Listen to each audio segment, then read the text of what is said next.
Rich people వాళ్ళ పిల్లలకి computer చదవడం అద్భుతంగా వస్తుందా? మామూలు వాళ్ళకి రాదా? 10,000 కోట్లతో బిల్డింగ్లు కట్టాం, స్కూల్ అద్భుతమైంది. ఎందుకు అద్భుతం తగలట్నా?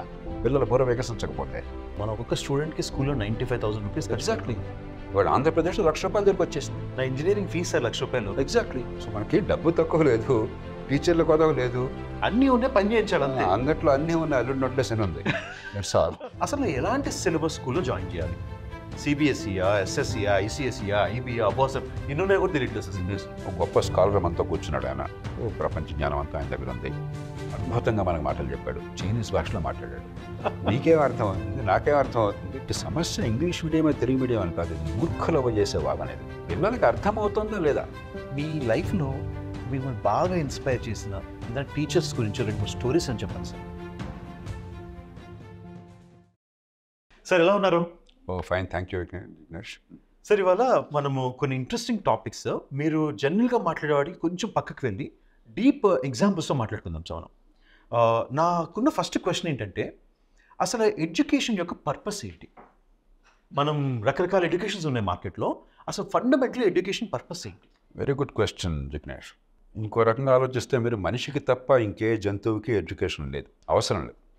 ఎందుకని జంతువులందరికీ కూడా ఇన్స్టింక్ట్స్, 2 ఇన్స్టింక్ట్స్ ప్రైమరీగా. ఒకటి సర్వైవల్, ఆహారం తినాలా, నా టెరిటరీ కాపాడుకోవాలా, నా ప్రాణం కాపాడుకోవాలా. 2 స్పీషీస్ సర్వైవల్, నా సంతానం బతకాలి. కాబట్టి ప్రొక్రియేషన్, మేటింగ్ కానీ లేకపోతే సంతానం బతుకుతుంది కానీ ఇవి చాలు. మనిషి ఏమైందంటే ఒక 70-80 వేల సంవత్సరాల క్రితం భాష వచ్చింది, మనకి మేధస్సు పెరిగింది. దాంతోపాటు మనిషి జీవపరిణామంలో మనిషి మిగతా జంతువులకి ఒక మౌలికమైన తేడా ఉంది. ఏ జంతువుకి ఒక 14-15 సంవత్సరాల పాటు పిల్లల్ని పెంచాల్సిన అవసరం లేదు. ఏ జంతువు అయినా చూడండి మీరు. అవును సార్. ఇప్పుడు ఒక ఆవు దూడ లేకపోతే గేదె దూడ, ఆ గేదె దూడని కనగానే ఒక అరగంటలో దూడ లేచి నుంచుంటుంది, ఒక పూటకి పరిగెట్టడం మొదలెడుతుంది. మనిషికి మాత్రమే ఒక 14-15 అవసరం అవుతుంది. ఎందుకంటే ఎప్పుడైతే మెదడు పెరగాల్సిన అవసరం వచ్చిందో, మిగతా జంతువులతో పోలిస్తే పరిణితి చెందాక పుట్టడం అసాధ్యం.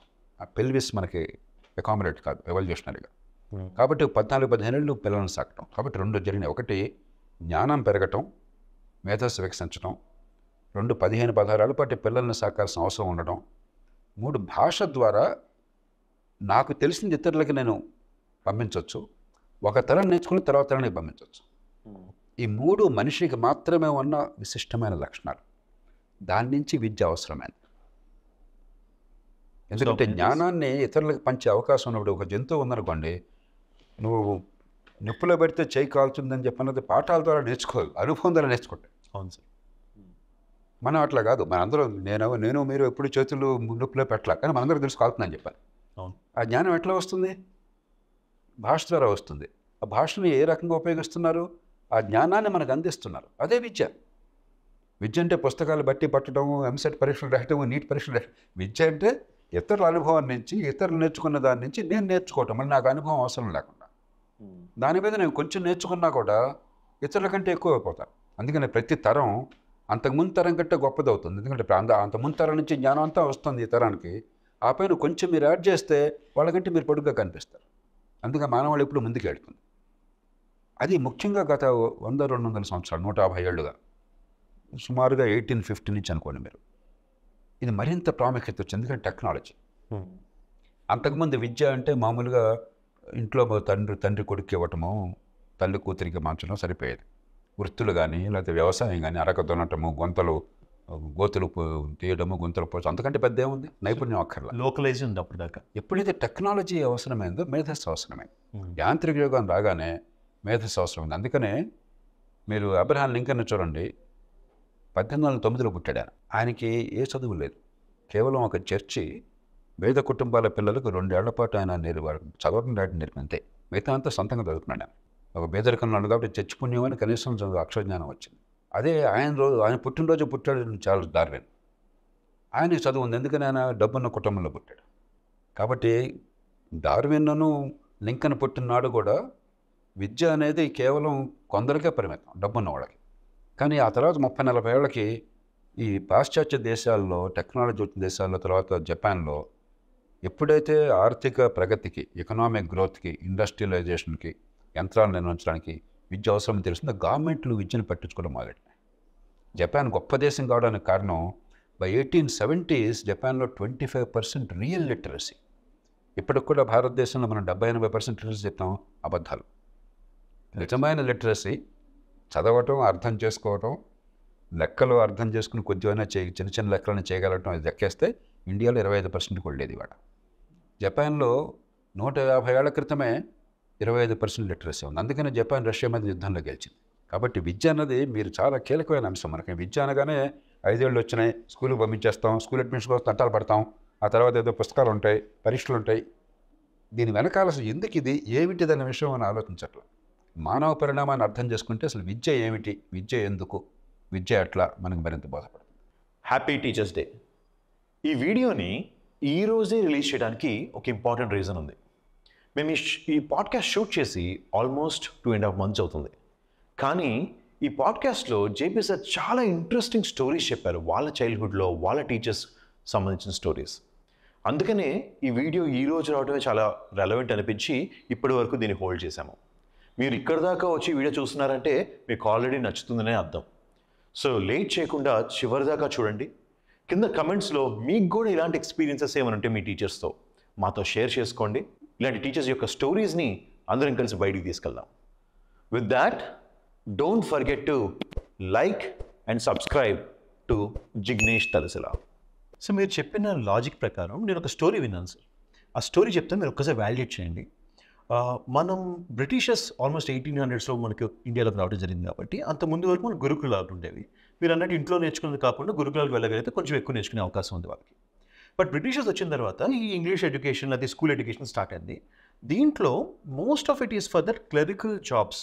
వాడి పోస్ట్ మ్యాన్ పను, లేకపోతే వాడి టెలిఫోన్ పనుకో, లేకపోతే వాడి ఊర్లో ట్యాక్సులు లెక్కలు వేయడానికో, అంతవరకు కోసం అంతవరకు నేర్పించి, అది కూడా బట్టి కొట్టించాలి అవసరమైతే. మార్క్స్ కోడ్ గుర్తుపెట్టుకోవాలి, బట్టి కొట్టడము, సో ఇలాంటివి చేసి అలా మనకి ఈరోజు స్కూల్ ఎడ్యుకేషన్ వచ్చింది. అన్ఫార్చునేట్లీ వాళ్ళు వెళ్ళిపోయారు, ఆ జాబులు మారిపోయాయి, కానీ మన ఎడ్యుకేషన్ కంటిన్యూ అవుతుంది. ఒక స్టోరీ విన్నాను సార్ నేను. ఈ మాట నేను చాలాసార్లు వింటున్నాను జిగ్నేష్. మనకి దేశంలో ఏ సమస్య ఉన్నా కూడా తెల్లవాడు తీసుకొచ్చారని నమ్మకం మనకు చాలా మందిలో ఉంది. నేను నిజాయితీగా చెప్తున్నాను, అదంత వాస్తవం కాదు. ఓకే, నిజమే. ఇప్పుడు ఆ దేశం నుంచి ఈ దేశానికి వచ్చింది మన మీద ప్రేమతో కాదు, అవును, మనమైనా అంతే. కానీ వాటి భయంకర దుర్మార్గాల భారతదేశం నాశనం అయిపోయింది, అప్పటిదాకా అద్భుతంగా ఉండేది అన్నది పెద్ద ఆధారాలు లేవు. మనం 1500 దాకా అద్భుతంగా ఉన్నాం, బహుశా 1600 దాకా. అక్బర్ కాలంలో మనం ప్రపంచంలో టాప్లో ఉన్న వాళ్ళం మనం కూడా ఒకటి. కానీ ఆనాడు చైనా కానీ, మింగ్ డైనాసిటీ అని చైనాలో ఉండేది. మనం కానీ ప్రపంచం యొక్క చూడడం మానేశాం, అంతర్ముఖంలో అయిపోయినాం.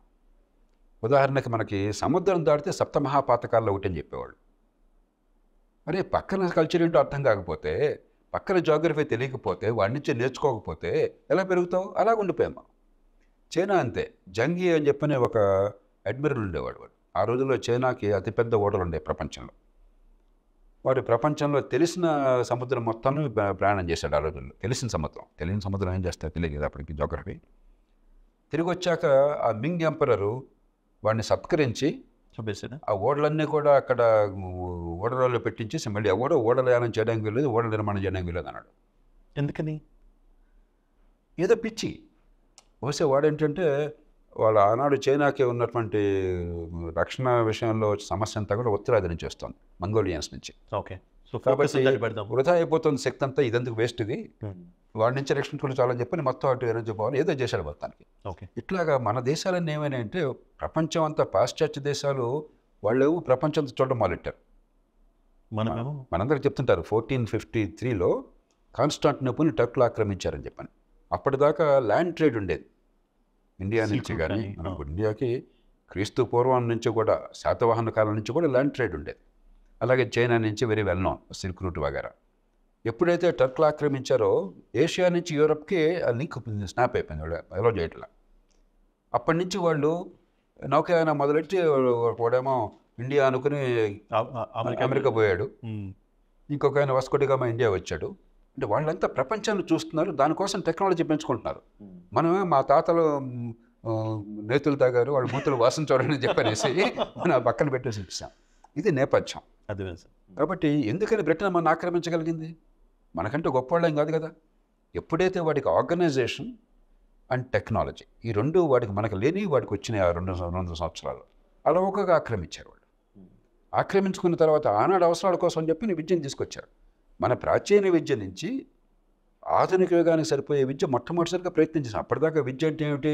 సంస్కృత పాఠాలు నేర్చుకున్నాం, వేదాలు బట్టి పట్టాం, ఉపనిషత్తులు నేర్చుకున్నాం, పురాణాలు నేర్చుకున్నాం, మరొకటి నేర్చుకున్నాం తప్ప విద్య నుంచి ఈవేళ అనుకున్నటువంటి ఒక నైపుణ్యం రావటం, ప్రొడక్టివ్ ప్రాసెస్కి, ఈ సంపద సృష్టికి భాగస్వాములు కావటం అనేది ఆనాడు ఇప్పుడు కాలేదు.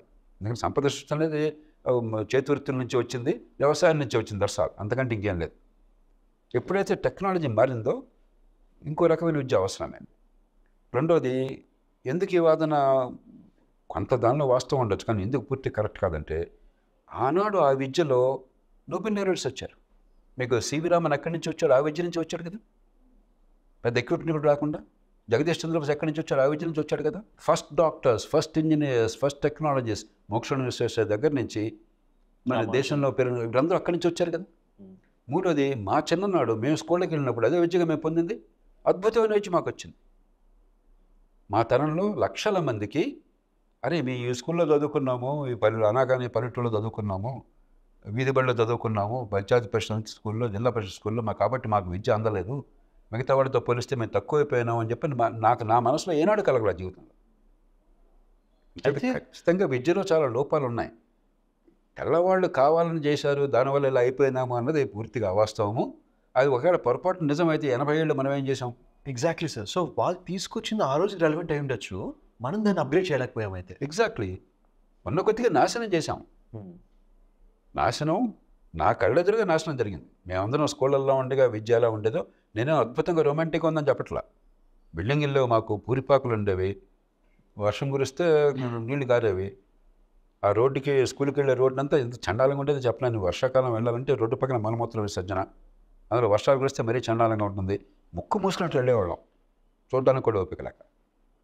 పరిస్థితి అంత బాగున్నాను కాదు, కానీ విద్య బ్రహ్మాండం తప్పింది. సార్ ఆ రోజు టీచర్లు ఎలాంటి చదువుకొని వచ్చి టీచ్ చేసేవాళ్ళు సార్ వాళ్ళు? తెలుగు ఉందనుకోండి, తెలుగు పండితులు అంటే సంస్కృతం లేకుండా తెలుగు పండితులు అయ్యేవాడు ఆ రోజుల్లో. నిజమైనటువంటి సంస్కృత పరిజ్ఞానము, ఛందస్సు, పద్య నిర్మాణము, భాష మీద పట్టు, సాహిత్యం అర్థం చేసుకున్నాడు. ఇంగ్లీష్ గ్రామర్ మీద బాగా పట్టు ఉండేది. మిగతా మ్యాథమెటిక్స్ కానీ సైన్సెస్ కానీ ఆ సబ్జెక్టు ఎక్స్పర్ట్స్ ఉండేవాళ్ళు. అంటే బీఎస్సీలో మ్యాథమెటిక్స్ చదువుకున్న వాళ్ళు, లేదా బీఎస్సీలో సైన్సెస్ చేసిన వాళ్ళు వచ్చి పాఠాలు చెప్పేవారు. సోషల్ స్టడీస్ ఒక్కటి మాత్రం కొంచెం వీక్గా ఉండేది. ఉదాహరణకి హిస్టరీ, ఆ పుస్తకాలు చెత్తగా ఉండేవి, చెప్పేది చెత్తగా ఉండేది. ఎందుకంటే దానిలో అసలు మనకి ఒక హిస్టరీ ఎలా జరిగింది, మానవ పరిణామం అనేది అర్థం కాకుండా ఏ రాజు ఎప్పుడు పుట్టాడు, ఎప్పుడు చచ్చాడు, ఎప్పుడు రాజ్యం చేశాడు, డేట్లు గుర్తుపెట్టుకుని సాగుకొట్టేవాళ్ళు. అవును. సివిక్స్ వరకు పర్లేదు, కొంతవరకు కొంచెం మరీ కృత్రిమంగా ఉన్నా కూడా జిల్లా కలెక్టర్ బాధ్యతలు ఏమిటి నాకు గుర్తుంది ఇప్పుడు కూడా, 20 బాధ్యతలు స్కూల్లో చదవటం, లేకపోతే అలాంటివి ఉండేవి. పెద్దగా ఆలోచింపజేసేవి కాకుండాను. కాబట్టి కానీ sciences and mathematics and language చాలా పట్టుండేది. మా ఇంగ్లీష్ మాస్టర్ గారు ఆ రోజుల్లో జేవి రమణయ్య గ్రామర్ ఉండేది. చాలామంది తెలిసి ఉండకపోవచ్చు. మామూలు స్కూళ్ళల్లో తెలుగు విద్యార్థులకి జేవి రమణయ్య గ్రామర్ ఇంగ్లీష్ నేర్చుకోవాలంటే, రమణయ్య గ్రామర్ నాకు చాలా తొందరగా అయిపోయింది. రన్ అండ్ మార్టిన్ అని చెప్పని ఇంకోటి, అది గ్రామాల్లో మామూలు ఉండేది కాదు. మా టీచర్లు మమ్మల్ని చేయించారు. రన్ అండ్ మార్టిన్ నిష్ణాతులమైనా. కొన్ని సందర్భాల్లో మా టీచర్తో పోట్లాడేవాడిని గ్రామర్లో, వాక్య నిర్మాణంలో. ఆయన వాడు చెప్తే కాదు అని చెప్పాను. ఆయన ఎలా చేసేవాడు వాడు. సో యాక్చువల్గా అఫెండ్ అయ్యేవాళ్ళు కాదు. ఎలా చేసేవాడు. ఏది నా వయసు అప్పుడు 9 ఏళ్ళు 10 ఏళ్ళు.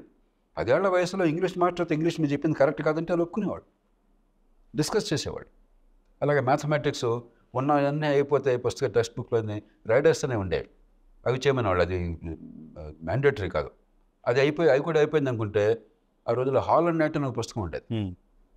ఐ థింక్ ట్రిగోనోమెట్రీ అనుకుంటాను. అది తీసుకొచ్చి నాకు హాలండ్ నైట్ అంటే ఏంటో కూడా తెలియదు, చేయమన్నారు. ఇట్లాగా ప్రోత్సహించేవాడు. ఎందుకంటే కమ్యూనిటీ ఓన్ చేసుకునేది స్కూళ్ళనే. జిల్లా పరిషత్తు పూర్తిగా ఆధీనంలో ఉండేవి హై స్కూళ్ళు, ప్రైమరీ స్కూళ్ళు సమితి ఆధీనంలో ఉండేవి. వాళ్ళు పట్టించుకునేవాళ్ళు, మన పిల్లలు చదువుకుంటున్నారు, మాస్టర్ గారు మన ఊళ్ళో మన పిల్లల పాఠాలు చెప్తున్నారు. జీతాలు పెద్దగా ఉండేవి కాదు, కానీ ఆ మాస్టర్ని ఎత్తుని పెట్టుకునేవాళ్ళు. వాళ్ళకు కూడా మన పిల్లలకి పాఠాలు చెప్తున్నాం. సర్పంచ్ గారు గౌరవిస్తున్నారు, జిల్లా పరిషత్ చైర్మన్ గారు గౌరవిస్తున్నారు. అక్కడ రాజకీయం ఎట్లా ఉండేది తెలుసా? మా ఊరికి మంచి హెడ్ మాస్టర్ కావాలంటే మా ఊరికి మంచి హెడ్ మాస్టర్ కావాలి. అచ్చా. వీడికొంటి వెంకటేశ్వరరావు గారు మంచి హెడ్ మాస్టర్ మా ఊరికి కావాలి, కాదండి మా ఊరికి కావాలి. సో రోడ్ల గురించి వీడి గురించి ఫైటింగ్ అప్పట్లో. అది కూడా చేసేవాడు, కానీ మాకు మంచి జరగాలని ఫైట్ ఉండేది. మంచి డాక్టర్, మంచి డాక్టర్ కావాలి, మాకు మ్యాథమెటిక్స్ టీచర్ మంచి ఆయన కావాలా, దానికోసం ఫైట్ చేసేవాడు. ఈరోజు నాకు తెలిసి ఎప్పుడు ఆ ఫైట్ వెళ్ళలేదు సార్ మేము ఎక్కడ. ఇప్పుడు కానీ పూర్తిగా నాశనం చేసాం. ఆ నాశనానికి కూడా మళ్ళీ కారణాలు ఉన్నాయి. బ్రహ్మాందరెడ్డి గారు ప్రభుత్వంలో ఏం చేశారంటే, టీచర్లు అప్పుడు కానీ ఇప్పుడు కానీ ఉద్యోగులు వాళ్ళ ప్రయోజనాలు వాళ్ళు చూసుకుంటారు, తప్పలేదు కదా. టీచర్లు అంతా జీతాలు అన్నీ కూడా జిల్లా పరిషత్ నుంచి వచ్చాయి, అయితే పంచాయత్ సమితి నుంచి వచ్చాయి. రాష్ట్రం నుంచి గ్రాంట్లు జిల్లా పరిషత్కి పంచాయత్ సమితికి వచ్చాయి, గ్రాంట్ల నుంచి జీతాలు ఇచ్చేవాడు. మరి అక్కడి నుంచి ఇక్కడ రావడం, ఇక్కడి నుంచి మన నుంచి కొంచెం లేట్ అవుతుంది కదా, కొన్ని సందర్భాల్లో టైంకి అందే కాదు. దాంతో టీచర్లు ఎప్పుడు కూడా మాకు జీతాలు డైరెక్ట్గా అక్కడ ఇవ్వాలని చెప్పి మొదలు పెట్టేవాడు. ఈ రిక్వెస్ట్ టీచర్స్ నుంచి వెళ్ళింది. టీచర్స్ నుంచి అలా మన లోకల్ బాడీ నుంచి సెంట్రలైజ్ బాడీస్కి వెళ్ళిపోయాం. అప్పుడు ఏం చేశారంటే ప్రొవిన్షియలైజేషన్ అని చెప్పన్న పేరు పెట్టి జీతాలు మేము డైరెక్ట్గా ఇస్తామన్నారు. ఎప్పుడైతే జీతాలు వాళ్ళు డైరెక్ట్గా ఇవ్వడం మొదలెట్టారో కాలక్రమేణా లోకల్ అకౌంటబిలిటీ పూర్తిగా పోయింది. ఇంకో కొన్నేళ్ళు పోయి ఇంకో విధా పని చేశారు.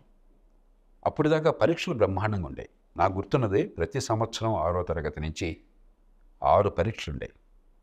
ఒక స్లిప్ టెస్ట్ అనేవాళ్ళు, ఫస్ట్ స్లిప్ టెస్ట్, తర్వాత quarterly, second slip test, half yearly, final slip test, annual examination.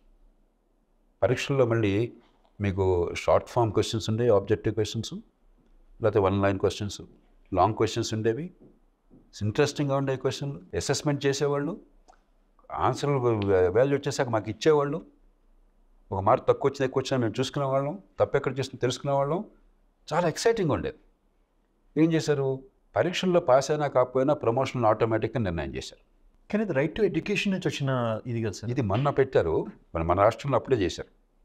So public examination 10th క్లాస్లో ఉంది, 7వ తరగతిలో కామన్ టెస్ట్ అని ఒకటి పెట్టేవాళ్ళు. ఇది మినహాయిస్తే మిగతా టెస్టులు పరీక్షలు పాస్ అయినా పరీక్షలు ఉంటాయి, కానీ పరీక్షలు పాస్ కాకపోయినా ప్రమోషన్ ఆటోమేటిక్ అన్నారు.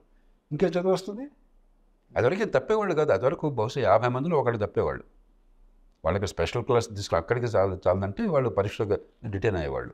కాబట్టి డిటైన్ అవుతాము, పరీక్షలు ఫెయిల్ అవుతాము అన్న ఒక ఆందోళన ఉండేది, పట్టించుకునేవాళ్ళు. ఎప్పుడైతే ఈ 2 పనులు చేశారో, మొట్టమొదటిదేమో ప్రొవిన్షియలైజ్ చేశారు, లోకల్ కమ్యూనిటీ కంట్రోల్ లేకుండా పోయింది. రెండోది పరీక్షలని ఇర్రెలవెంట్ అని చేశారు. అక్కడి నుంచి ఇక చండాలం అయిపోయింది. 10th క్లాస్ దాకా ఏమీ నేర్చుకోరు. చాలామంది నాకు మీరు అడిగితే ఇప్పుడు కూడా ఎక్కడికి చదివామంటే 10th దాకా చదివారు సార్ అంటాడు. దాకా అంటాడు, అది ఫినిష్ చేయలేదు కాబట్టి. అది ఆ ఫినిష్ చేయడం ఎందుకు, ఫినిష్ చేయబడేందుకు అని చెప్పి ఏం చేశారు, తర్వాత మ్యాథ్స్ కాపీ. కాబట్టి ఇప్పుడు ఆ గొడవ కూడా లేదు. ప్రతి ఒక్కరు 10th పాస్ అయినాడే, ఇంటర్మీడియట్ పాస్ అయినాడే, 1000కి 900 మార్కులు వచ్చినవాడే. కాబట్టి మనం చేతులారా నాశనం చేసుకున్నాం తప్ప తెల్లవాళ్ల వల్ల కాదు. అర్థమైంది సార్. సరే ఇప్పుడు సరే ఇంతవరకు పాస్ట్, మనకు ఫ్యూచర్ గురించి ఆలోచిద్దాం. వరల్డ్ వైడ్ చూస్తే ఫిన్లాండ్ ఎడ్యుకేషన్ అదిరిపోయిందని, లేకపోతే యూఎస్లో, ఎందుకు చైనాలో కూడా ప్రాక్టికల్ ఎడ్యుకేషన్ చాలా బాగుందని. సో మన మంచి స్కూల్స్ ఏం చేస్తున్నారు, ప్రాక్టికల్ లెర్నింగ్, ఎక్స్పీరియన్షియల్ లెర్నింగ్ అనే పదాలతో ఎక్స్పర్ట్స్ ఈవెంట్ చేద్దామని ప్లాన్ ఉంది. మనకేమో అరవింద్ గుప్తా టాయ్స్ లాంటి మంచి మన ప్రొఫెసర్స్ ఇంట్లో దొరికే చెత్తతో మంచి ఎక్స్పెరిమెంట్ చేయడం నేర్పిస్తూ ఉంటారు. అదేమో బయటికి వెళ్ళాం, మన స్కూల్స్ని అడాప్ట్ చేసుకో. వీళ్ళకేమో ల్యాబుల్లో ఎక్విప్మెంట్ ఉంటుంది. నేను చదువుకున్న స్కూల్లో మెర్క్యూరీ గురించి బుక్లో చదువుకున్నాను తప్ప ప్రెషర్ బ్యారోమీటర్ ఎలా పనిచేస్తుందని చెప్పి మా హ్యాండ్స్ ఆన్ లేదు. ఇంక ఇలా ఉంటే మనం చేత్తో చేస్తే ఒక ఎక్సైట్మెంట్, ఒక ఆనందం ఏదో చేసామని, అది లేకుండా ఈ పిల్లలకి మొత్తం ఇంట్రెస్ట్ ఎందుకు వస్తుంది సార్? బిజినెస్ మీరు చెప్పింది 100% మనకి. మెకానికల్ ఇంజనీర్ చేస్తే తండ్రి తల్లు నాన్న ఇంట్లో స్కూటర్ కొంచెం సమస్య ఇస్తుంది చూడమని చెప్పంటే వీడు తీసుకుపోయి మెకానిక్ దగ్గరికి వెళ్తాడు. మెకానిక్ చదువుకొని వాడు పాపం. అంటే మెకానికల్ ఇంజనీరింగ్ అంటే పెద్దవాడు అయిపోయాడు.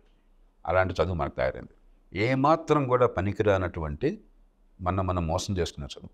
పరీక్షల్లో బట్టి పాస్ కావడం తప్పితే హ్యాండ్స్ ఆన్ ఎక్స్పీరియన్స్ లేకుండా చేసాం. అసలు అది కూడా చాలా పెద్ద విషయం. మనం ఇప్పుడు మీరు ఫిన్లాండ్ గురించి మాట్లాడారు, వాళ్ళు అక్కడ ఉన్నారు, మనం ఎక్కడ ఉన్నాం. ఉట్టికి ఎగరలేము, స్వర్గానికి ఎగరలేదు. ఎందుకంటే నేను కోరేది ఏంటంటే ఒక్కసారి అక్కడికి వెళ్దాం, ముందు ఇక్కడ చేద్దాం. కనీసం వాడికి చదవటం వచ్చు, చదివింది అర్థం చేసుకుంటున్నాడు, రాయటం వచ్చు, లెక్కలేంటో మినిమం కాన్సెప్ట్స్ అర్థమవుతున్నా ఉపయోగిస్తున్నాడు, కొద్దిగా లాజిక్ ఉపయోగిస్తున్నాడు. ఇంతవరకు వస్తే I'm very happy. School level కనీసం 5వ తరగతి దాకా. ఆ పైన కొంచెం మోర్ కాంప్లెక్స్ థింగ్స్, ఆ తర్వాత క్రియేటివ్ థింకింగ్. ఈ మనం అసలు ఇక్కడ ఈ దశలో అధ్వాన్నంగా ఉన్నాం. It's a disgrace. మనకు అలా ఉండాల్సిన అవసరం లేదు. ఒక కల్చర్గా కానీ, ఒక మన చరిత్ర కానీ, మన సంస్కృతి కానీ, మన సమాజానికి చదువు అంటే ఉన్నటువంటి ప్రేమ కానీ, మన తల్లిదండ్రులకి పిల్లల పట్ల ఉన్నటువంటి ప్రేమ కానీ, త్యాగం చేసే తత్వం కానీ, పిల్లల బండి పుస్తకాలు మూసిపడే కష్టం కానీ చూస్తే ఇలా ఉండాల్సిన అవసరం లేదు. It's a tragedy, unbelievable tragedy. ప్రపంచంలో ఎక్కడ ఇంత భయంకరమైన ట్రాజడీ లేదు. ఆఫ్రికాలో వేద దేశాలకు వెళ్ళాను నేను 25 ఏళ్ల క్రితం. నేను చెప్పేది ఎంత స్పష్టంగా మాట్లాడతారు ఏ విషయమైనా కూడా వాళ్ళు. భావప్రకటన అంత స్పష్టంగా ఉంటుందని. మనకు ఒక్క పారాగ్రాఫ్ వాళ్ళు మాట్లాడమనండి. ఒక మనసులో ఉన్న భావాన్ని తప్పులు లేకుండా సరళంగా అర్థమయ్యేటి చెప్పనండి. మనకి చదువు అనేది లేకుండా డిగ్రీలు, సర్టిఫికెట్లు, మార్కులు మాత్రం పుంఖానుపుంఖాలుగా పెంచేసాం మనం. అందుకని మనం ఒక్కరోజు పెద్ద దాన్ని వెళ్ళకపోయినా కూడా స్లోలీ లెటర్స్ బిల్డప్. ముందు అసలు బేసిక్ ఫౌండేషనల్ లిటరసీ మనకు కావాలి. తెలంగాణలో ఈ మధ్య అసలు సర్వే చేస్తే 50% మందికి గడియారం చూసి టైం చెప్పడం రాదు. నేను షాక్ అయ్యాను. ఇంత తెలిసిన వాడిని నేను కూడా అంత అధ్వానం అని తెలియదు. ఇప్పుడు ఏ వయసులో 14 నుంచి 18 ఏళ్ల వయసు. అంత డిజిటల్ అయిపోయిందనేమో సార్. ఇప్పుడు ఫోన్ చూస్తే ఫోన్లో ఆ బొమ్మ ఎవరు చూపించట్లేదు, అనలాగ్ చూపించట్లేదు కదా. అది ఒక ఎక్స్ప్లెనేషన్ అనుకోవచ్చు. కానీ గ్రామీణ ప్రాంతాల్లో ఇది అంటే గ్రామీణ ప్రాంతాల్లో 170-80% మంది గంట, ఇప్పుడు ఉదాహరణకి నా వాచ్లో 1:20 చూపెడతాను. 1 గంట అటు ఇటు 178 మంది చెప్తున్నారు. 1:20 అన్నది 150 మంది మాత్రం చెప్పగలుగుతున్నారు. అలాగే మార్కెట్కి పోయి కూరగాయలు తూకం వేయరా అని చెప్పంటే తూకం రాళ్ళు పెట్టాలంటే 2.5 కేజీలు తూకం వేయాలంటే తూకం రాళ్ళు పెట్టాలంటే 150 మందిగా తూకం రాళ్ళు పెట్టాలి. ఈ కాంబినేషన్లో పెట్టాలి అని మీరు పెద్ద పెద్ద విషయాలు మాట్లాడక్కర్లా. ఈవేళటి ప్రపంచంలో ఈ మాత్రం పరిజ్ఞానం కూడా లేకుండా 14-18 ఏళ్ల వయసులో 150 మంది ఉంటే అసలు ఏ రకంగా మీరు ప్రపంచాన్ని పనికొస్తారు? ఏ రకంగా ఉపాధి వస్తుంది? పనికొచ్చే పని చేస్తేనే కదా మీకు ఉపాధి ఇచ్చేది. ఊరికి కూర్చోబెట్టి తేరగా మన మీద ప్రేమతో డబ్బులు ఇచ్చే తల్లిదండ్రులే, ఇంకా మిగతా వాళ్ళు లేకపోతే ప్రభుత్వం.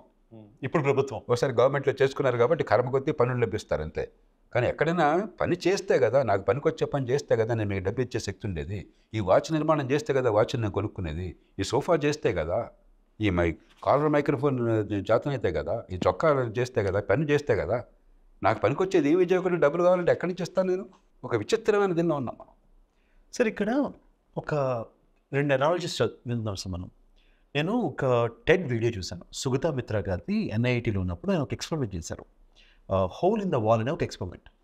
మీరు వినుంటారు అది, బట్ ఆడియన్స్ కోసం ఒకసారి ఎక్స్ప్లెయిన్ చేస్తాను అది. సో ఈ ఎక్స్పెరిమెంట్ ఏంటంటే ఆయన NITలో, ఇది ఆల్మోస్ట్ ఒక 20 years బ్యాక్, ఢిల్లీలో కంప్యూటర్ ఎడ్యుకేషన్ నేర్పిస్తున్నారు ఆ రోజుల్లో. చాలామంది రిచ్ పేరెంట్స్ వాళ్ళ పిల్లల్ని తీసుకొచ్చి అడ్మిట్ చేస్తున్నారు. సాయంత్రం అయ్యేటప్పటికి అబ్బా మా అబ్బాయి బాగా చేస్తున్నాడండి, మళ్ళీ ప్రోగ్రామ్ రాస్తున్నారు తెలుసా మీకు అని చెప్పి గొప్పలు చెప్పుకోవడం మొదలుపెట్టారు. సో ఈయనకి ఒక డౌట్ వచ్చింది ఒక రోజు, అరే ఓన్లీ రిచ్ పీపుల్ వాళ్ళ పిల్లలకి ఆ కంప్యూటర్ చదవడం అద్భుతంగా వస్తుందా, మామూలు వాళ్ళకి రాదా అని ఒక డౌట్ వచ్చింది ఆయనకి. సో ఈ డౌట్ని వ్యాలిడేట్ చేసుకోవడానికి ఏం చేశాడు, వాళ్ళ కాంపౌండ్ వాళ్ళ దగ్గరికి వెళ్ళి ఒక హోల్ పెట్టాడు. ఆ హోల్లో ఒక కంప్యూటర్ని నీట్గా సీల్ చేసేసి బయటికి పెట్టేశాడు. పెట్టి కీబోర్డు, మౌస్ యాక్సెస్ బయటకి ఇచ్చాడు, వదిలేశాడు అంతే. ఏం చేయాలో కెమెరా పెట్టి వదిలేశారు. రోజు ఆ పక్కకి వెళ్ళే వాళ్ళు ఒక్కొక్కరు చూసి కొంతమంది పట్టించుకోవాలి కొన్నాళ్ళు. తర్వాత ఒక పిల్లవాడు రావటం, దీన్ని కదిలించడం, ఏమవుతుందని చూడటం. అలా కొన్నాళ్ళు అయ్యేటప్పటికి ఆ కెమెరాలో రికార్డింగ్లో ఏం దొరికిందంటే వాళ్ళే ఎక్స్ప్లెయిన్ చేసుకుంటూ నేర్చుకుంటున్నారు. ఆయనకు డౌట్ వచ్చిందంట, సరే ఇదంటే ఢిల్లీ, ఈ బయట ఎవరో కంప్యూటర్ నేర్పించుంటారు వాళ్ళకి, వాడు నేర్చుకుని ఉంటాడు. ఇట్లా కాదు, మనం వ్యాలిడేట్ చేయాలంటే అసలు ప్రపంచంలో కంప్యూటర్ని తెలియని ఒక మారుమూల ప్రజలు తీసుకుని చేద్దాము అని. అలా మన తమిళనాడులో టూటికరం దగ్గర ఎక్కడో ఒక ఊరు తీసుకొచ్చి అక్కడ సెటప్ చేశారు. ఎవ్వరికి అక్కడ ఏమీ తెలియదు కంప్యూటర్ల గురించి. పిల్లలు ఆ రికార్డింగ్లో, అరే ఇది ఎట్లా చేయాలో తెలుసా నీకు, నేను చెప్తా చూడు, ఇది ఎట్లా చేయాలో తెలుసా నీకు. ఆ తర్వాత వెనక కొంత సీనియర్స్ ముసలి వాళ్ళు వచ్చి, అరే భలే చేసావురా, ఇది ఎలా చేసావు ఒకసారి నాకు ఎక్స్ప్లెయిన్ చేయి. దీన్ని ఆయన గ్రాండ్ మదర్స్ టీచింగ్ స్టైల్ అని చెప్పేసి ఒక థియరీ ఎస్టాబ్లిష్ చేశారు. సో ఈ కాన్సెప్ట్ వింటే టీచర్ అవసరమా మనకి నిజంగా అడగాలి అంటే, నేను కూడా కొంతమంది మంచి టీచర్లు ఉన్నారు నా లైఫ్లో కూడా, బట్ చాలా వరకు సొంతంగా నేర్చుకుంది. ఆ సొంతంగా నేర్చుకోవడానికి ప్రోత్సాహం, అరే భలే చేసావే, ఎలా చేసావు, ఈ చిన్నవి ఇవి మనం ఎందుకు ఇవ్వలేకపోతున్నాం సార్ మన స్కూల్ సిస్టంలో? అసలు టీచర్ నిజంగా అవసరమా? టీచర్ ఎందుకు అవసరమో అంటే ఫెసిలిటేటర్. వాళ్ళ పని కూడా ఇదే యాక్చువల్గా. అయితే టీచర్ నుంచే జ్ఞానం రావాల్సిన అవసరం లేదు. Teacher facilitates. ఒక చిన్న ఉదాహరణ ఇస్తాను. మనుపూడి వెంకటరమణ గారు, బాపు గారు వెల్ నోన్ కదా. ఎన్టీ రామారావు గారు మొదట్లో అధికారంలోకి వచ్చినప్పుడు ఆయన కొంచెం 30-40 ఏళ్ళ ముందు ఆలోచించారు. అప్పుడు ఇంకా కంప్యూటర్లు లేవు, టీవీలు లేవు, ఊళ్ళల్లో కరెంట్ లేదు. అయినా కూడా మనకి ఈ ఆడియో విజువల్ ఎడ్యుకేషన్లో కొంచెం పర్పసివ్గా ఉండాలని చెప్పి ఉద్దేశంతో వారిని పిలిచి కోరితే తయారు చేయమని చెప్పని నాకు వెంకటరమణ గారు ఎక్స్ప్లెయిన్ చేశారు. పిల్లలకి క్యూలో నుంచోవటము క్రమశిక్షణ నేర్పాలి. మనం కూర్చొని క్యూలో నుంచోవాలరా అని చెప్తే పాఠాలు చెప్తాం అయిపోతుంది. ఆయన వీడియో ఎలా తయారు చేశారంటే, ఒక టీచర్ వెళ్తారు, చేతిలో చాక్లెట్లు ఉంటాయి, ఆ టేబుల్ మీద అలా పడేసి అరే చాక్లెట్లు తీసుకుంటాం అని చెప్పంటే పిల్లలంతా బెరబెరలాడికి వెళ్ళిపోయారు, తన్నుకున్నారు, కూర్చున్నారు, అక్కడ కొందరు ఏడ్చారు, పడ్డారు, కొందరికి అంది, కొందరికి అందలేదు. మళ్ళీ ఆయన చాక్లెట్లు తీసుకొచ్చి 25 మంది ఉన్నారు, 25 చాక్లెట్లు ఉన్నాయి, ఇదిగో జిగ్నేష్ కొంచెం నువ్వు అందరిలోకి తెలియగలడు, గట్టాడివి, అందరికీ అందరు చూడాలని చెప్పంటే ఆటోమేటిక్గా వాళ్ళు క్యూ సిస్టమ్ నేర్చుకున్నారు. మనం కనుక క్యూ ఫాలో కాకపోతే మనందరికీ నష్టము, ఫాలో అయితే మనకే లాభము అన్న విషయం అనుభవం నుంచి ఎలా వస్తుంది. True teacher is that. True teacher is not somebody who says queue follow, నిన్ను క్యూలో నుంచము, నువ్వు రూల్స్ పాటించమని చెప్పేవాడు టీచర్ కాదు. మనకు అది పోయింది, మొక్కుబడిగా జరిగిపోతుంది. ఉద్యోగం కోసం టీచర్లుగా వస్తున్నాను తప్పితే టీచింగ్ కోసం వచ్చేవాళ్ళు 15 మంది ఉంటున్నారు నోటి.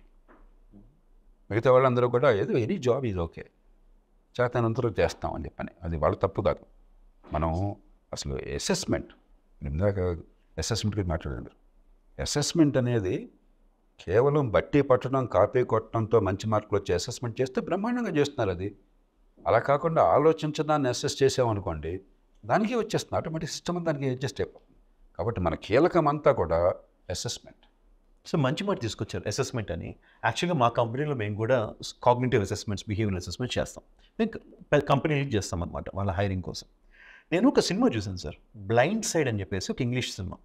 ఈ సినిమాలో ఒక ఆర్ఫన్ తిరుగుతూ ఉంటే పాపం ఒక ఆవిడ తీసుకొని ఒకరోజు యాక్సిడెంట్ జరుగుతుంది. యాక్సిడెంట్ అయినప్పుడు ఈ పిల్లవాడిది సడన్గా పక్కన చిన్నబాబు ఉంటే చెయ్యి అడ్డం పెట్టి కాపాడతాడు. ఇంతవరకు సీన్ అయిపోతుంది. తర్వాత స్కూల్లో ఒక అసెస్మెంట్ పెడతారు, స్కిల్స్ అసెస్మెంట్, పర్సనాలిటీ అసెస్మెంట్ లాంటివి. ఆ అసెస్మెంట్లో ఉన్న రిపోర్ట్ కార్డులు ఏమొస్తుందంటే, ఈ బాబు చాలా ప్రొటెక్టివ్ అన్న ఒక ఆస్పెక్ట్ బాగా గ్రీన్లో కనిపిస్తుంది. ఈ రెండింటిని కొరిలేట్ చేసి అతనికి ఫుట్బాల్ అంటే ఇష్టం. ఫుట్బాల్లో ఫైనల్లీ అతనికి ఆ ప్రొటెక్టివ్ ఉండే రోల్ని అప్పచెప్తే ఆ నేషనల్ ప్లేయర్ అయ్యే, ఇది రియల్ స్టోరీ యాక్చువల్గా, అతను ఈరోజు నేషనల్ ప్లేయర్ అయ్యారు, football national player of the యూఎస్లో.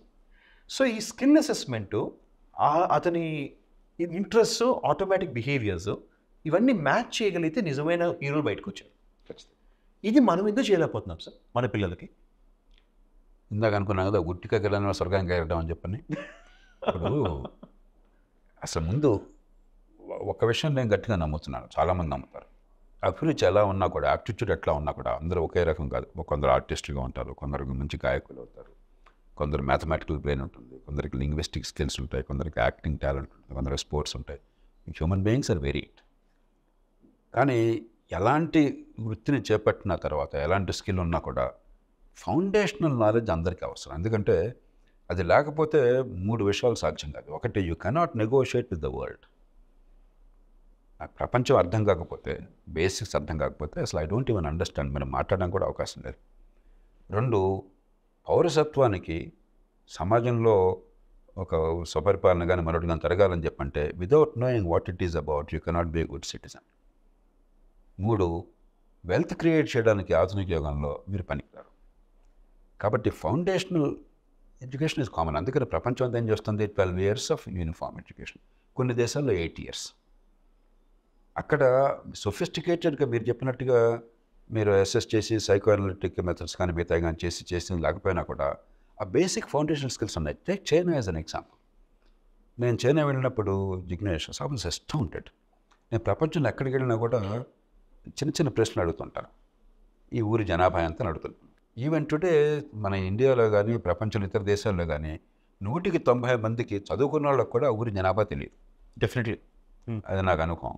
అలాగే ఇక్కడి నుంచి అక్కడ డిస్టెన్స్ అంతా అడుగుతాను, అలాంటి చైనాలోని ఎవరిని అడిగినా కూడా ఎనీ క్వశ్చన్ లైక్ దిస్ చాలా ప్రిసైజ్ అండ్ యాక్యురేట్ ఆన్సర్స్ నాకు వచ్చినాయి.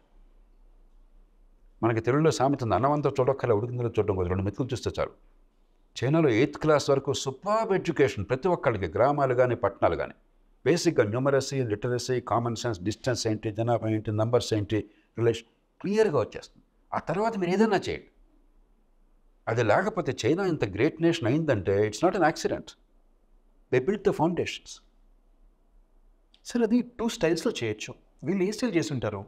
బై హార్ట్, ఇది నంబరు గుర్తుపెట్టుకోండి, ఇది ఒక పద్ధతి. రెండోది, ఇది మీకు ఇలా ఉపయోగపడుతుంది ఫ్యూచర్లో, ఇది నేర్చుకుంటే మీకు ఇలా పనికి వస్తుందని వాళ్ళు ఒక ఎక్సైట్మెంట్ క్రియేట్ చేసి ఇవ్వటం. అన్ఫార్చునేట్లీ మనకైతే ఆ ఎక్సైట్మెంట్ క్రియేట్ చేసే టీచర్స్ చాలా తక్కువ.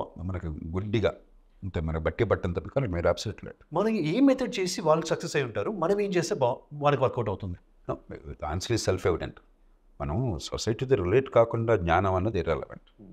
కాబట్టి చెప్పే తీరులో అవుట్కమ్ మనం ఏమిటని అర్థం చేసుకున్న తర్వాత అది చెప్పే తీరులో మన అదృష్టం కొద్దీ ఈవేళ చాలా హై క్వాలిటీ మెటీరియల్ వస్తుంది. Even text books teenage. నేను మొన్ననే ఒక నెల క్రితం Andhra Pradesh and Telangana text books చూశాను. ఓకే. ప్రైమరీ స్కూల్ బుక్స్ చూశాను. ఓకే. ఎందుకంటే నేను ఒకసారి ప్రైమరీ అసెస్మెంట్ టూల్ ఏదో ప్రయత్నం చేస్తున్నాం. ప్రైమరీ స్కూల్ కూడా చేయాలి, 3rd and 5th గ్రేడ్లో నాకు పట్టుదల ఉంది. ఒకసారి ఆ పుస్తకాలు తెప్పించి చూసాను. I was very impressed. పూర్వం మేము ఉన్నప్పుడు స్కూల్ స్టూడెంట్స్గా టెక్స్ట్ బుక్స్ అన్నీ చాలా కర్రలు తెస్గా డ్రాప్గా ఉండే. మాకు విద్య అందినా కూడా దానిలో పెద్ద క్రియేటివిటీ ఉండేది కాదు. ఎక్సైట్మెంట్ స్టోరీలో ఈవేళ జెన్యున్లీ కలర్ఫుల్ అండ్ దెన్ మీరు చెప్పిన మెథడాలజీ అయితే దానిలో ఉంది. బట్ అది ఫాలో అవుతారు సార్ టీచర్? సో మనకు టూల్స్ ఉన్నాయి, ఫాలో కావట్లేదంటే ఎవరు తప్పది? 50 ఏళ్ల క్రితం మాకు ఇన్స్పెక్టర్లు, 50 కాదు 55 ఏళ్ల క్రితం నేను స్కూల్ నుంచి బయటకు వచ్చాను. 56-57 ఏళ్ల క్రితం మాకు ఇన్స్పెక్టర్లు వచ్చి ప్రతి సంవత్సరం బాగా పాఠాలు చెప్తుంటే, బాగా నేర్చుకుంటుంటే, అభినందించి వెన్నుతడుతుంటే, మమ్మల్ని ప్రోత్సహిస్తుంటే, ఒక సంబరంలాగా ఇన్స్పెక్షన్లు జరుగుతుంటే, ఒక 60 కంప్యూటర్లు లేవు, ఫోన్లు లేవు. ఫోన్ అని మేము చూడలా. మా ఊళ్ళో ఇళ్లలో కరెంట్ లేదు, బాత్రూంలో మాకు తెలియదు అసలు. అలాంటి రోజుల్లో ఆ ప్రయత్నం జరిగితే ఇవాళ ఏం దుబ్బడే, ఎందుకు జరగట్లేదు? కాబట్టి ఇది పూర్తిగా మన వైఫల్యం అంత. సార్ ఇక్కడ మంచి టీచర్లు రావాలి అంటున్నారు. యాక్చువల్లీ కొన్ని ఇంట్రెస్టింగ్ ప్రోగ్రామ్స్ ఉన్నాయి, మీరు వినుంటారు. Teach for India, Gandhi fellowship, మంచి బాగా చదువుకున్న వాళ్ళు వెనక్కి వెళ్దాం, టీచింగ్లోకి వెళ్దాం అని తీసుకొస్తున్నారు. ఇవి ఎవరో ప్రైవేట్ వాళ్ళు teach for India, teach for America నుంచి వచ్చింది. వచ్చి చేయాల్సిన అవసరం ఏంటి సార్? మన గవర్నమెంట్లో మనమే మంచి ఫెలోషిప్స్ అనో ఏదో పెట్టి మంచి చదువుకున్న వాళ్ళు వెనక్కి ఎందుకు తీసుకురాలేకపోతున్నాం? ఒక ఫెలోషిప్ దానికి ప్రయత్నం చేయించి చాలా మొక్కుబడిగా జరుగుతుంది సార్. ఫెలోషిప్స్ అనేవి ఎడ్యుకేషన్ తీసేయండి, గవర్నమెంట్ని అర్థం చేసుకోవడానికి కూడా ఈ మధ్యనే మొదలెట్టారు. లాస్ట్ 5-10 ఇయర్స్లోనే మొట్టమొదటిసారిగా ఫెలోషిప్స్ మొదలెట్టారు. ఎంపీస్తో అటాచ్మెంట్ కానీ, లేకపోతే సెక్రటేరియట్లో కానీ, అంత ముందుకు అది కూడా లేదు. అలాగే కోర్టులు ఉన్నాయి. సుప్రీంకోర్టు, అమెరికన్ సుప్రీంకోర్టు ఉంది. ప్రతి జడ్జికి చాలామంది క్లర్క్స్ ఉంటారు. క్లర్క్స్ అంటే వాళ్ళంతా స్టూడెంట్స్ బేసికలీ, ఓకే, పెద్ద లా గ్రాడ్యుయేట్స్. వాళ్ళు ఉత్సాహంగా నేర్చుకోవడం కోసం, వాళ్ళ CV చేసుకోవడం కోసం వస్తారు. గొప్ప ఆపర్చునిటీ వాళ్ళకి. ఇప్పుడు present chief justice was a clerk earlier chief justice దగ్గర క్లార్క్గా పనిచేశాడు, జస్టిస్ రాబర్ట్స్. సో అది సుప్రీంకోర్టు జడ్జి దగ్గర క్లర్క్షిప్ అంటే చాలా ప్రెస్టీజ్ చేశాడు వాళ్ళ కెరీర్కి. మనకి ఇండియాలో ఈ మధ్య దగ్గర మన ఇప్పుడు వచ్చింది. మనం ఇప్పుడు అలాగే చార్లెస్ ఎలియట్ అని చెప్పని హార్వర్డ్ యూనివర్సిటీకి 40 ఏళ్ల పాటు ఆయన ప్రెసిడెంట్గా చేశాడు. మనం వైస్ ఛాన్సలర్ అనుకోండి, ఇప్పుడు 160 ఏళ్ల క్రితం. ఆయన మొట్టమొదటిసారిగా ప్రపంచంలో ఎలెక్టివ్ సిస్టమ్ తీసుకొచ్చాడు. అంటే విద్య అంటే ఒక మోసపోసినట్టు కాకుండా హైయర్ ఎడ్యుకేషన్లో ఎవరికి కావాల్సిన కొన్ని మ్యాండేటరీ మీకు కోర్సుని బట్టి సబ్జెక్ట్ తప్పదు. మెకానికల్ ఇంజనీర్ నేర్చుకోవాలి కదా. కానీ అదొక్కటే కాకుండా ఇద్దరు you can choose some electives. Significant number, almost 40-50%. 150 ఏళ్ల క్రితం ప్రపంచం అంతా దాన్ని ఫాలో అయింది. మొట్టమొదటిసారిగా మనం ఇప్పుడు మొదలు పెడుతున్నాం ఇండియాలో. గత 4-5 ఏళ్ళ నుంచి ఇప్పుడు కూడా ఇంకా సెట్ కాల. కాబట్టి మనం కళ్ళు తెరిచి చూస్తే మన దేశంలో కానీ, ప్రపంచంలో కానీ, ప్రభుత్వాల్లో కానీ, స్వచ్ఛంద సంస్థల్లో కానీ, ప్రైవేట్ సెక్టర్లో కానీ అద్భుతమైన ప్రయోగాలు ఉన్నాయి. మనం కళ్ళు తెరిచి చూడాలి కదా, చెవులు చేసి వినాలి కదా. అన్నీ మూసుకెళ్ళిపోతున్నాము. చెవులుండి కబోతులం అయితే, కళ్ళుండి కబోతులం అయితే, చెవులుండి వినికిడి లేకపోతే మన తప్పది. బట్ మనం ఏమైనా చేయొచ్చు సార్? సివిల్స్ మనం యాక్చువల్గా ఈ రిక్వెస్ట్ గవర్నమెంట్కి పుష్ చేయటం, మనం ఎందుకు చేయటం, మనం క్వశ్చన్ చేయటం, ఈ ప్లాట్ఫామ్స్ ఉంటాయి మనకి. మోర్ దెన్ నేను క్వశ్చనింగ్ యాక్చువల్గా right now I'm very optimistic జిజ్ఞాసు. మీలాంటి వాళ్ళు ఫర్ ప్రాఫిట్ సెక్టర్ కానీ, నాన్ ప్రాఫిట్ సెక్టర్ కానీ అవుట్ స్టాండింగ్ ఒక జరుగుతుంది. టీచ్ ఫర్ ఇండియా చెప్పారు మీరు, అవును. ఆశా ఉంది, ప్రథమ్ ఉంది, ఇంకా ఇతర సంస్థలు ఉన్నాయి. లేకపోతే సెంట్రల్ స్క్వేర్ ఫౌండేషన్ ఉంది, ఎన్నో సంస్థలు ఉన్నాయి. అలాగే ఫర్ ప్రాఫిట్ ఆర్గనైజేషన్స్ ఉన్నాయి.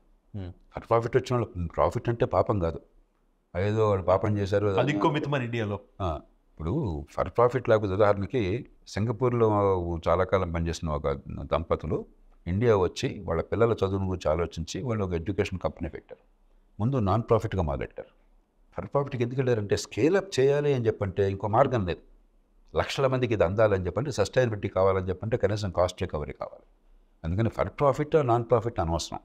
చాలా ఆర్గనైజేషన్స్ పనిచేస్తున్నాయి, గొప్పగా చేస్తున్నాయి. I'm very very impress. అందులో టెక్నాలజీ కూడా అందుబాటులోకి వస్తుంది. అలాగే గ్లోబల్ స్థాయిలో మీరు చూస్తే khanacademy.org కానీ మిగతా వాళ్ళు కానీ ఒకప్పుడు ఇవన్నీ అందుబాటులో ఉండే కాదు. కాబట్టి చాలా బ్రైట్ మైండ్స్ పనిచేస్తున్నాయి. ఇప్పుడు మనకు కావాల్సిన రెండే. ఒకటి సైనర్జీస్. వీళ్ళందరూ ఎవరి పని వాళ్ళు చేసుకుపోతున్నారు. కొంచెం వాడిని కలిపి కంపెనీల కింద తీసుకురావు. రెండు, ఈ గుడ్డి ప్రభుత్వాలని, చెవిటి ప్రభుత్వాలని కళ్ళు తెరిపించరే. మీరు లక్షల కోట్లు ఖర్చు పెడుతున్నారు చదువు కోసం, చదువు తప్ప అన్నీ వస్తున్నాయి అక్కడ. చదువు రావట్లేదు, పిల్లల బతుకులు బాగుపడటం లేదు. ఖర్చేం లేకుండా దాన్ని ఉపయోగించుకోండి అని చెప్పని వాళ్ళకి కొంచెం నచ్చ చెప్పడం. ఈ రెండు జరిగితే అద్భుతమైన మార్పు 4-5 ఏళ్ళలో తీసుకోవచ్చు. సో మీరు ఎక్కడో మనం చెప్పారు, మన ఒక్కొక్క స్టూడెంట్కి స్కూల్లో 95,000 రూపీస్ ఎగ్జాక్ట్లీ. ఇవాళ ఆంధ్రప్రదేశ్లో ₹1,00,000 దగ్గరికి వచ్చేసింది. నా ఇంజనీరింగ్ ఫీజు ₹1,00,000. ఎగ్జాక్ట్లీ. ఒక పేద దేశంలో ఎంతకంటే డబ్బు ఎక్కడ ఖర్చు పెడతారు మీరు చదువు కోసం చెప్పని? సో డబ్బు కాదు సమస్య. జీతాలు తక్కువ అని అనుకుంటున్నారా గవర్నమెంట్లో ఏమన్నా? ఎంత ఉంటుంది సార్ ఒక టీచర్ మెచ్యూర్ అయ్యి ఫైనల్ స్టేజ్కి వచ్చేప్పటికి? ₹1,25,000 ₹1,50,000 జీతం ఉంటుంది. అంత శాలరీ పెద్ద పెద్ద ఐటీలో ప్రొఫెసర్లకి. ఎగ్జాక్ట్లీ. మరి అంత పే చేసి జీతాలు వద్దని కాదు మనం చెప్పేది, కానీ ఇప్పుడు డబ్బులు ఖర్చు లేకపోవటం. అలాగే పిల్లలు 17 మంది పిల్లలకి ఒక టీచరు యావరేజ్న. దక్షిణాది రాష్ట్రాలన్నింటిలో 17-18 మంది యావరేజ్. మన స్కూల్స్లో ఓన్లీ గవర్నమెంట్ స్కూల్స్లో. Private schools 60:1. ఎగ్జాక్ట్లీ. సో మనకి డబ్బు తక్కువ లేదు, టెక్స్ట్ బుక్స్ కొదవ లేదు, టీచర్ల కొదవ లేదు, అన్నీ ఉన్నాయి, పని చేయించాలి అంతే. అంగట్లో అన్నీ ఉన్నాయి, అల్లుడి నోట్లో శని ఉంది. That's all. Awesome sir. Sir ఇప్పుడు దాకా మనం స్కూల్ సిస్టమ్స్ గురించి మాట్లాడుకుందాం. ఇక్కడ ఒక చిన్న పాజ్ తీసుకుందాం. పాజ్ తీసుకొని మనం ఒక్కసారి ఎంప్లాయ్మెంట్, స్కిల్ డెవలప్మెంట్, గ్రాడ్యుయేషన్ ఆ సైడ్ వద్దాం.